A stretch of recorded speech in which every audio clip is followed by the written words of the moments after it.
ว่าตัวเองแบบเห็นสถานที่พิษอยู่ได้เฮาหลัดห้านเราห้านเบียร์มันต้องแบบสถานที่กว้างขวาง ต้องมีบอลจอดรถมันว่า แม่นแต่ละ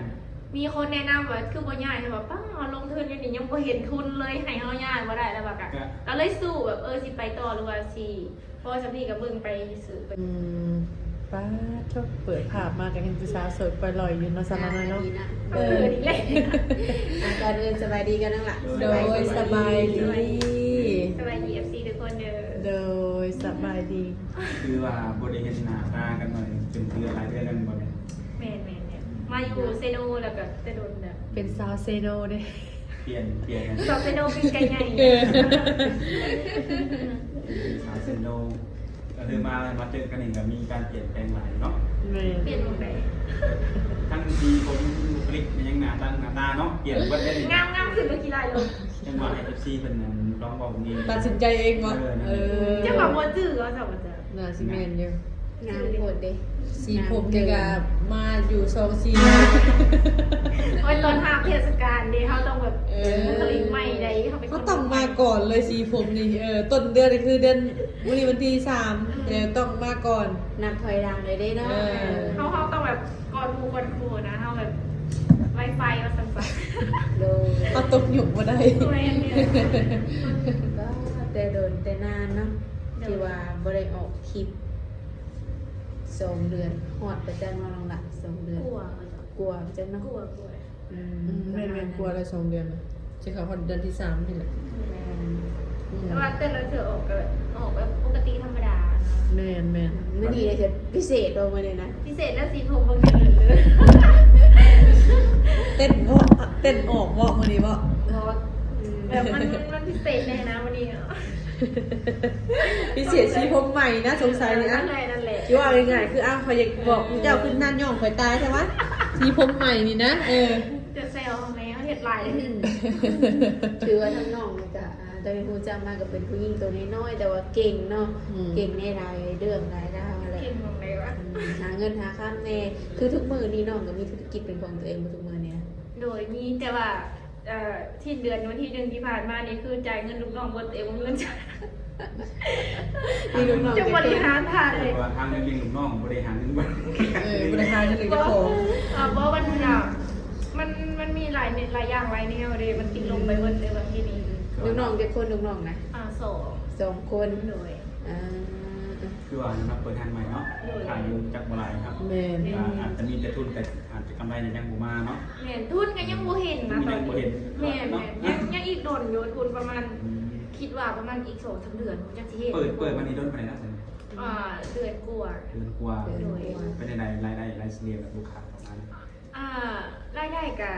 เดือนที่ผ่านมานี่ คือว่าแบบมีปัญหาหน่อยหนึ่งนะพวกน้องหาก็ได้เงิน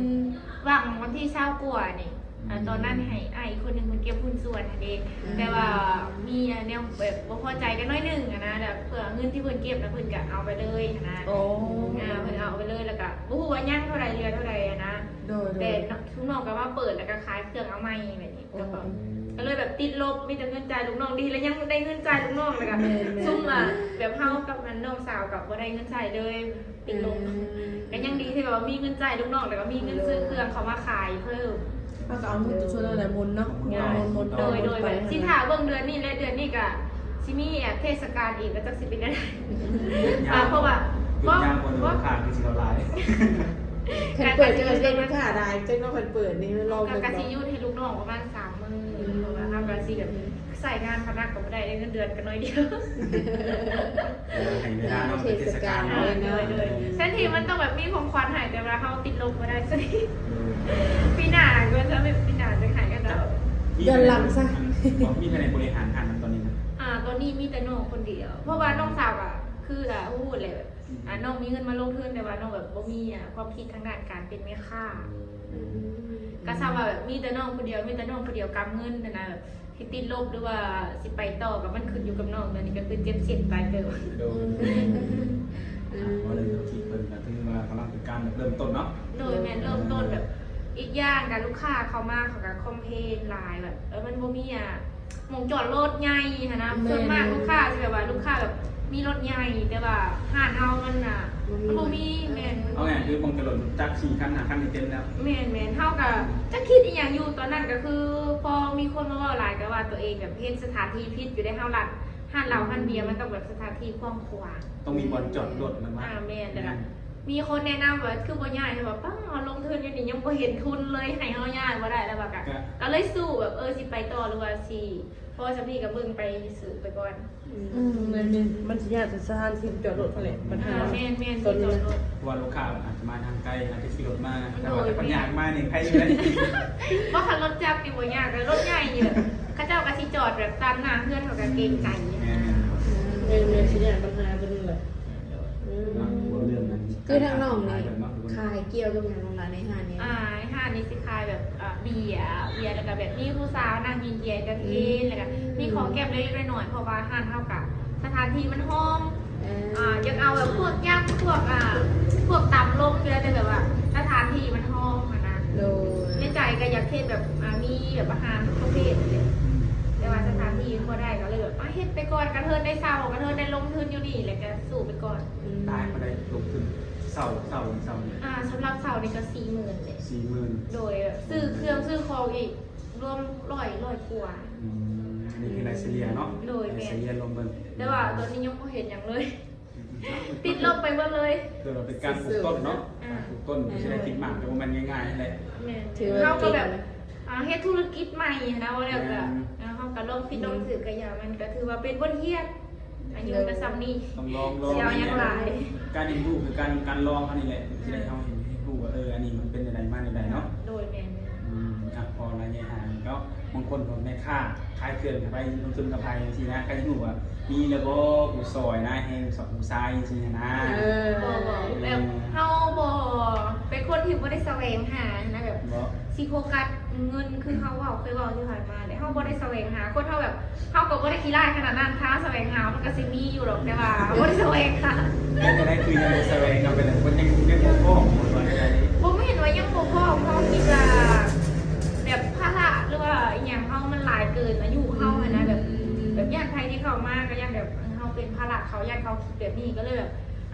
อยู่เฉยๆบนแสวงหาค่าเขาแบบมักหาเขาอาจสิเขามาหาเขาเอง ตายไปว่าเขาแสวงหาเขา เขาสิ มา รับเขาบ่ได้ หมักเขาอยู่นอกบัดนี้เห็นเขาหมักเขาเองสินะมันก็เข้ามาเขาบนเขาเจ้ามีอันนี้เป็นอันนี้มีลูกอย่างนี้แบบเขาหมักเขาไปแล้วน้องเห็นเขาเจ็บสั่นน้ำใจน้องแบบนี้เนาะ โดยประมาณนั้นแหละก็เลยแบบยุ่งเฉยๆบนแสวงหาถ้าแบบเขาเห็นเขาแบบเป็นคนหักคนมักหรือว่าสเปคเขาหรือว่าเนี่ยเป็นข้อดีของเขามาสิเขามาหาเขาเองถ้าคนเขาสิเขามาหาเขาเองน่ะเขาสิหักเขาประมาณนี้ ทางเขาได้ว่าเขาจะเป็นอะไรเนาะ นั่นแหละแต่ถ้า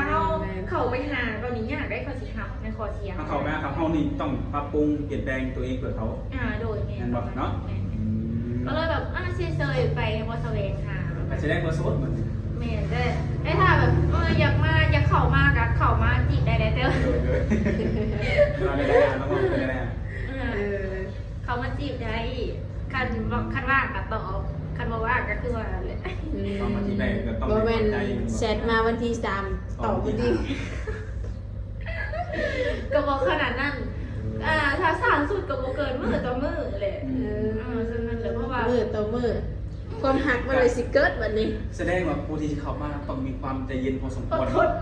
ทนความใจเย็น อดทนคือคนเก่ง สรุปแล้วจะนอนที่สูแต่ว่าจุดว่าคลิปนี้เนาะลงที่ทุกไปแค่แบบผู้หญิงคนนี้เนาะแบบผู้ชายคนเนาะผู้หญิงคนนี้ตัวนี้น้อยแต่ว่ามีความสามารถหลายอยากเขามาแบบเป็นส่วนหนึ่งในชีวิตของคนนี้สินะต้องเก็บในใดสินะ โอ้ยถ้าเขามาเลยโทรมาก็ได้ โอ้พี่เดินบอก โดยโทรมาเลย คุยกันต้องลงบอก แทนถ้าต่อซาโทรรถในนามโทรเลย หักบ่ต่อโทรโดดเป็นว่าทุกคน โทรมาแล้วทำไหน พามา โทรมาผักมาได้เสียบอกเขาได้ ทับเลยเขาหับถ้าเขาบอกว่าเขาก็จะบอกว่าน้องค่านี่เนี่ยค่ะเขาก็วางไปแล้วเขาวางเขาก็ชี้โทรกลับเองเขาดอก กันยังเปิดใจให้เขามาคุยเสร็จมันฉากกันไป อย่าบูลลี่เขาได้ว่าเปิดใจตลอดคือมีคนเอาเพราะว่าเขาบ่ค่อยว่าแล้วก็แบบยากที่จะมีใครเข้าใจคือเขาว่า มีคนแบบเข้าใจเขาแบบเขาเป็นอย่างมีคนแบบ บุรีเฮาเนาะ แม่นแม่น ว่าเปิดใจมาหยังคือว่าบ่คุยบ่หยังสักอย่างครับประมาณนี้แมันบ่ โดยแต่เฮาก็เบิ่งคือกันว่าเฮาฮักเขาบ่คือเฮาบ่ได้สนว่าสิรวยหรือสิถูกกันนะคันเฮาคุยแล้วเฮาบ่ถึกหูหรือว่าบ่ถึกใจก็คือเฮาสิหย่าโลดประมาณนี้บ่ได้เน้นว่าโอ๊ยบ่ถึกใจกับเขารวยกับคุยโลดสิโอ๊ยเฮาบ่ได้เฮาคุยบ่ได้มันอึดอัดหัวใจแม่น มันสิจนจังได๋เนาะอดทนก็คุยเนาะ แม่นมันอึดอัดหัวใจได้ค่ะได้ถ้าคนที่มันใช่น่ะเฮาคุยแล้วแบบมันถึกสตาถึกหูถึกใจเฮาเว้าเข้าว่าหยังเฮาก็คุยได้ตลอด เลยตอนนี้มีอยู่บ่ผู้บ่าวทักเข้ามาจีบมารุมนำเลย ทางเฟซนี่มีอยู่แต่แบบเล็กน้อยได้หยังเฮาผัดบ่มักได้แบบ มักรุ่นได้ เฮามักบ่แม่นแบบถึง10บ่เท่ากับ30ปลาย40แบบนี้ แต่ว่าให้แบบว่า มีความเป็นผู้ใหญ่นะบางทีสมือนี่น่ะใหญ่แต่โตได้แต่สมองมาซื้อนี่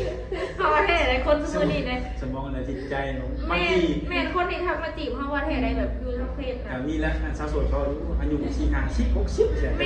แต่ว่าใจนี่กว่า แม่นั่นแหละเฮาแบบบ่มักคนที่แบบใจน้อยคิดเล็กคิดใหญ่อยู่แล้วเฮามักคนใจกว้าง ได้ยินแต่เขาว่ายังผู้เฒ่าใครไม่เอาใจสิเนาะ โอ้ยบ่ได้มีเวลาใจไผปานนั้นแล้วเนาะนี่ ที่เขาเนี่ยช่วงวัยกำลังสร้างต้นตัวนี้เนาะ โดยแม่บ่มีเวลาใจ ก็คือว่าเล่นเป็นน้องมาเลยหนักหันสนใจคิดว่าถึกสเปคถึกสตาร์เนาะทักทายเข้ามาได้แต่ว่าเลย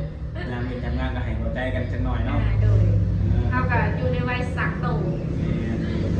ก็สิสั่งไปเรื่อยๆเลยเนาะก็คือช่วงนั้นก็น้องสั่งเกี่ยวกับอย่างใครถึงออนไลน์บ้านแล้วบ่ ก็เบิ่งก่อนช่วงนี้แบบสมองเฮามันจักสิเอาตัวใดเนี่ยนะแบบมันมั่วสุมกันเลยนะก็เลยแบบพักไปจักหน่อยนึงแบบเบิ่งอาหารก่อนว่ามันสิไปได้จักเปอร์เซ็นต์แล้วก็สิเอาเพิ่มมาขายนำ เบิ่งในส่วนนี้ก่อนนะเบิ่งไปก่อนเนาะเบิ่งสภาพ โด ก่อน ยแม่เฮาสิเอาจักปลาแบบทีเดียวมันบ่ได้มันก็ต้องแบบค่อยเป็นค่อยไปทักตัวนั้นไว้ก่อนตัวนั้นน่ะมันแบบเฮาเคยเฮ็ดผ่านมาแล้วมันบ่ยากหรอกค่ะเฮาสิแบบหยุดสักหน่อยแล้วเฮาแบบกลับเอามาขายใหม่แม่นบ่ โด ยาก ยเพราะว่าคนรู้จักทำลายเนาะ แม่นแบบเฮาเคยเป็นอยู่แล้วเคยแบบเฮ็ ค ด นรู้ เรีย จั น กลายคนเคยเอาไปใส่กับลาย โดยแม่นแต่ว่าคือตอนนี้แบบน้องบ่เคยเฮ็ดห้านบ่เคยแบบเฮ็ดอีหยังที่แบบมันเป็นกิจการใหญ่ขนาดนี้หั้นนะเอาแล้วก็ตั้งแต่เกิดมาก็ ครั้งแรกเลย แม่นครั้งแรกในชีวิตเลยก็แบบลองผิดลองถูกหลายนะเงี้ย เป็นไรก็ลองเบิ่งกันอย่างนี้เนาะคันบ่ลองก็คือบ่ฮู้ดอกว่าสิมีมันนี่อะไร เลยนะ ก็แสดงว่าในตอนนี้ก็พี่น้องผู้เดียวนาทีแบบดูแลห้างหรือว่าคุมคนงาน แม่นไปเซเว่นแหละ ชักเพิ่นไปเรียกนะคือว่าอะไรเนาะในเขาเรียกว่าเนาะทุกคนเนาะคือน้องคุณว่าอะไรน้องคนแบบเป็นคนตรงๆคนชัดเจน เว้า มักคือมักบ่มักคือบ่มักจังซี่นะ แต่บางทีก็ตรงเกินไปแล้ว ตรงเกินไป แม่ตรงจนแบบบ่ได้ระวังคำเว้าได้ เอาง่ายๆคือตรงดีกว่าตอเล เนาะแบบอันเนี้ยนี่เฮาแบบขนาดเฮาเบิกก็ยังแบบบ่มักเลยนะสิให้เฮาไปเฮ็ดแบบนั้นเฮาบ่ได้นะ นี่ก็น้องมีมักอ้ายเด้อจังซี่เนาะเผื่อบางเรื่องเพิ่น อันนี้คือแบบสเปคน้องเลยจังซี่แล้วโอ้ยบ่ได้เดี๋ยวนี้ก็คือแบบตรงๆเลยมักก็คือมักมักคือบ่มัก มันก็สิได้บ่เป็นการแบบเปิดใจงานไปสิดอกมันบ่มันบ่ได้เนาะบางคนจะบุรีในเรื่องนี้ได้ส่วนหลาย แม่ เพราะเห็นหลายคนเนาะแบบบุรีเฒ่าแต่ละรวยก็ลบเอาเงินนำซื่อนี่คนอื่นนี่บ่ได้หมายถึงไผ เฮาแบบล่มบ่ได้นะคะจะเป็นบ่ได้ คือว่าใจเขาเนาะ แม่แรกๆก็แบบว่าลองคุยมาก่อนว่าเฮาสิคุยได้บ่นะพอผ่านไปจักพักนึงโอ๊ยรวยก็รวยได้คุยบ่ได้ดอกแบบมันบ่ถึงหูบ่ถึงใจแบบนั้นเฮาก็อย่าเลยบ่ตอบเลย ขนาดคุยแบบห่างกันนะคือนะสมมุติว่าบ่ได้อยู่กันได้ขนาด นั่นแหละประมาณนั้นเลยถ้าพี่พูดออกว่าที่ถึงใจแล้วบ่ถึงใจเนาะเฮาก็คุยไปเนาะแม่นบ่แล้วพอแบบผ่านไปอาทิตย์นึง2อาทิตย์แบบสักพักมันบ่แม่นเลยเนาะ มันจะพูดออกมาสิเป็นยังไง แม่นมันก็เลยสิเริ่มออกมามันเลยอย่าเลยเฮา เกินว่าที่ไปที่มาก่อนสิเป็นเมียเกินว่าต้องคุยกันก่อนเนาะ ตัวนี้คุยกันแล้วเอาหูว่านี่เอาบ่ได้อยู่จังบ่ได้เลิกละนอกจากต่างคนต่างไปเนาะบางคนบ่เจอได้จะนอกลูกเมียบ่ไปแก้ไขกันทีหลังนะคนนี้ก็ตามนั่นแหละคนเนาะก็คือสิบ่มีหยังหลายกันได้เนาะมาหาเพิ่นก็รายเดือนเนาะรายเดือน เพิ่นก็มีการเปลี่ยนแปลงหลายคนเราเพื่อเพิ่น เก่าแต่คน เป็ เก่าน ผู้ที่แบบพัฒนาในการหาเลี้ยงตัวเองหรือหาเงินสั่งโตเนาะ ไปในทางลูกแล้วทางพ่อทางแม่ทางบ้านก็ได้ อีแม่ก็หากระเทศบุญเพื่อนแล้วว่าที่นี่ก็มันก็เป็นหนี้อยู่เดือนที่ผ่านมาเนี่ยมันก็อันมาเอาเงินนำสุนอกแล้วบอกโอ้ยบ่ได้ว่าเดือนนี้ติดลมแฮงนะจักไม่ได้คันได้ติดลมเลยแบบเป็ดติดลมอย่างหนึงเลยแบบว่ามันมั่วสุกเลยเนี่ยมันหลายอย่างหลายสิ่งหลายอย่างเนาะทางเพื่อนก็สบายดีอยู่ แต่ว่าร่างกาย เขาเมียเพื่อนก็เจ็บกระโดดเองตามเคยเป็นแค่ตามเขาเมีย คือเหตุบุญมันหลายกว่าได้เป็นเหตุมีบุญนะ ก็เป็นซาวเหมือนจะเพราะว่าที่โซมบอกดิมีน้องแล้วก็ให้กินให้พ่อนะพ่อก็เสียตั้งแต่อายุน้อง8 ปีพูนะก็เลยก็เคยได้เฮ็ดแล้วก็บ่มีกับหาบ่มากกับกู้ก็เลยแบบเฮ็ดสอบก่อน มันจะเป็นแล้วเนาะมาคนนึงเนาะ แม่ก็เคยได้เฮ็ดก็เลยเฮ็ดพร้อมกันเลยก็เลยแบบแม่ก็หากับฟื้นนะทางอยู่ไทยก็บ่มีซุน้องก็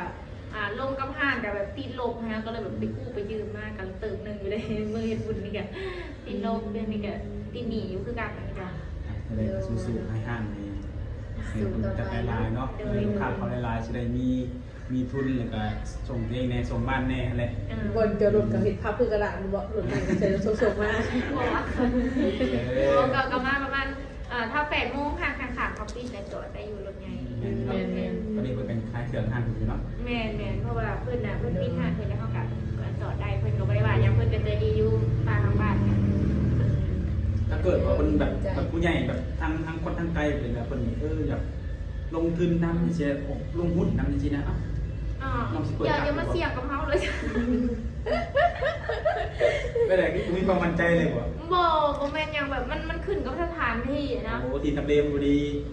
บ่ถามว่าที่ทำเลมันดีบ่ดีทานเฮาก็มีคนเข้าคู่มือแต่ว่ามันบ่ได้ลูกค้ารถใหญ่ใครมาใครก็แบบคอมเพลนมันบ่มีหม้องจอดรถจังซั่นซี่ห้างก็มีบริการดีนะฮะแต่ว่าบ่มีหม้องจอดรถเพิ่นก็ว่าประมาณนี้ คนมาจักแวอยู่เนาะมีบอลจอดรถ น่าประมาณนั้นแหละถ้าเป็นไม่ได้นะ ถ้าแบบคันบางทีเท่ากับแบบสิ้นปีเท่ากับสีออกแล้วก็แบบไปเศร้าอยู่หมองแบบสถานที่มันกู้คันเป็นไปได้ค่ะแบบมีเงินแบบได้คืนสักครึ่งนึงกับหรือว่าได้คืนที่ก็ออกได้เลยนะแต่ว่าก็เบิ่งไปก่อนที่ก็ออกที่ยังไม่ได้ออก เบิ่งไปตามกาลเวลาเนาะ แม่แต่อย่ามาลงกับเขานะจะหน่อยเสียเงินซื่อๆ ถ้าสมมติแบบหนุ่มลาวนะแบบไปดูถ้าใกล้ๆแบบนี่สถานที่นี่นะสถานที่กว้างแต่ขาดคนดูแลขาดคนคุมไม่สินะ การโทรหาเฮา น้องยินดีบ่ ยินดีเป็นเมีย ยินดีเลยบ่ มีไปเก็บเงินเลย บางคนเนาะบางคนแบบมีเงินแต่ขาดคนแบบคนโอคิดไว้โอคิดเก่งแบบมีความขยันสิ ส นะ กินได้เด้อสกินได้ยังสูดอยู่ดิ โอเคได้บ่ โอเคนะ นั่นเนาะขอให้เจอขอให้มีอะไรว่าท่านจะไป เฮาก็เป็นคนแบบกระลอกกระแรกนะแต่ว่าเป็นคนกระลอกกระแรกแต่มากผู้ชายแบบว่านิ่ง คนนิ่งๆบ่ แม่แต่มากผู้ชายนิ่งแล้วก็แบบดูเป็นผู้ใหญ่นะทำตัวเองเป็นกระลอกกระแรก นิ่งๆแต่ว่าให้เสียบขาดเนาะคำใดคำนั่นนะนั่งนิ่ง ประมาณนั้น นิ่งคือให้ถ้าให้เรียกกับไหวได้ตัวนี้ ฟังนิ่งทิ้งเลยก็เลยมา ขาดเขาผ่านเองเนาะหลักเลยผ่านไปผ่านมาจากแม่คนไม่กล้าอารมณ์ดีนะทุกคนเนาะโดยน่าจะอารมณ์ดีอะไรทุกคน สถานที่ สีหันนั่นแหละสีหัน สถานอยู่นี่เด้อสถานที่ใกล้ๆวงเวียนถ้าเขาเฮียนเวียดนามเซโนหรือโรงเรียนตลาดแรก ยุงพกไป แม่เปิดห้านตั้งแต่3 โมงถึงเที่ยงคืนปัจจุบันนี้ก็คือจัดโปรหาแถมนึงแล้วก็แบบมีแบบบุฟเฟ่เบียร์กินทุกอย่างไม่ได้ตู้คนละ199,000กินตั้งแต่3 โมงถึงเที่ยงคืนหากตั้งแต่เขาเฮ็ดโปรนี่มาไม่ได้กินเลยเนี่ย ตัวหาแค่หนึ่งคือยัง เบียร์ ซื้อหาแค่หนึ่ง โดยแมนหา แล้วก็มีโปรโมชั่นคนละ199 แมนคนละ199กินทุกอย่างนั่นในตู้ กินจุดพิธาน แม่นแล้วก็แบบมีผู้สาวงามมีตะเทนยินเบียร์ให้กินมาคนเดียวก็ว่าต้องญาติมีมู สมมติว่าคนกินลายเลยใช่ไหมล่ะ เข้าใจง่ายอยู่แล้ว คือเขาจัดโปรนี่เขาตั้งใจตรงใหญ่เนาะ แม่เข้าใจง่ายอยู่แล้วแต่ว่าตั้งแต่เขาเฮ็ดนี่ตั้งแต่เขาเปิดห้างตอนนี้ยังไม่มีไปกินเลยนะใครบอกว่าจะกินเบียร์ได้ขนาดนั้นใครก็แบบมีเอาแบบเป็นโปรหาแถมนึงหรือว่าเอาเป็นแก้วใครก็บ่เคยกิน มี2โปรให้เลือกเนาะ แม่ แม่นบอก โดยมีแบบบุฟเฟ่แล้วก็มีอาหารแถมนึง คอยวิธีโคแข็งมากกว่าจะกินบุฟเฟ่ คือว่าแบบเบียร์เนาะ1มากินกัน1เมา2มามันจะเท่านี้แน่น แน่นท้อง นั่นแหละว่าไม่ไปกินเลยได้น้ำแข็งเปิดมันนี่แต่ทำกับแพงมันกับประมาณไหนเนาะ199เนาะหรือว่า200,000ง่ายกันเนาะนั่นแหละ ธรรมดา ถ้าใครแบบคอแข็งนะเนาะในขณะตู้มันก็ไม่ได้มีแต่เบียร์ได้มันก็มีซัมเมอร์เป๊ปซี่น้ำเปล่าอย่างไปน้ำแดงน้ำสติง เป็นตัวอย่างที่อยู่ในตู้ โดย เป็นบุฟเฟ่ต์เนาะคือว่าอะไรโดยแล้วตามนั้นเนาะคือสีบุกินยังไงบ้านนี่แหละ โดย ก็มีแต่ให้น้องคนกลับไปบริหารงานหาคนต่อข้าวเขาหันมึงตั้งตอนนี้เนาะ แล้วดับ8-9 โมงมาก